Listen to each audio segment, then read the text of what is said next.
নমস্কার দর্শক বন্ধুরা, এক্সট্রা টাইম বাংলা আপনাদের আরও একবার স্বাগত। আমি রৌনক এবং এই মুহূর্তে রয়েছি যুবভারতী ক্রীড়াঙ্গনে, যেখানে কিছুক্ষণ আগেই শেষ হয়েছে বাঙালির বড় ম্যাচ এবং সেই বড় ম্যাচ কিন্তু মোহনবাগান দল 3-1 ফলাফলে জিতে নিয়েছে প্রতিপক্ষ ইস্টবেঙ্গলের বিরুদ্ধে। এবং এক্ষেত্রে বলে রাখা ভালো যে ইস্টবেঙ্গল দল তারা কিন্তু আইএসএলের টপ 6-এ যাওয়ার স্বপ্ন প্রায় এক প্রকার শেষ হয়ে গেছে এবং এটা বড় ধাক্কা কিন্তু ইস্টবেঙ্গল সমর্থকদের জন্য। কিন্তু তার সাথেই কিন্তু আরও একটি দুঃসংবাদ রয়েছে বন্ধুরা, সেটা হলো ইস্টবেঙ্গলের তারকা ডিফেন্ডার, জাতীয় দলের ডিফেন্ডার লাল চুনুঙ্গা, আপনারা যেটা দেখেছিলেন খেলার মাঝেই তিনি চোট পেয়ে উঠে যান এবং হাফ টাইমের সময় তাকে কিন্তু স্ট্রেচারে করে মাঠের বাইরে নিয়ে যাওয়া হয় এবং তাকেই কিন্তু ম্যাচ শেষে তিনি কিন্তু যখন আমরা মিক্স জোনে ছিলাম সেই মিক্স জোন থেকে তিনি ক্রাউচের সাহায্যে কিন্তু বেরিয়েছেন এবং তার ডান পায়ে কিন্তু একটা ক্রেপ বাঁধা রয়েছে লাল রঙে। এবং সব মিলিয়ে বলা যেতে পারে একটা জোড়া ধাক্কা কিন্তু খেলো ইস্টবেঙ্গল দল। শুধু ইস্টবেঙ্গল দলই নয়,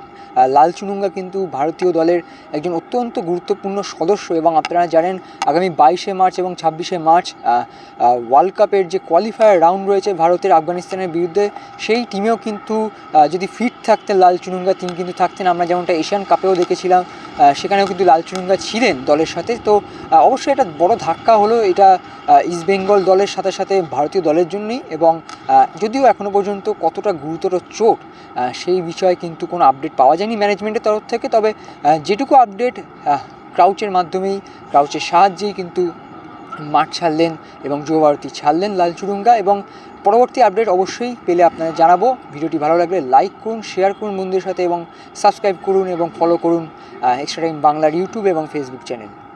এক্সট্রা টাইম।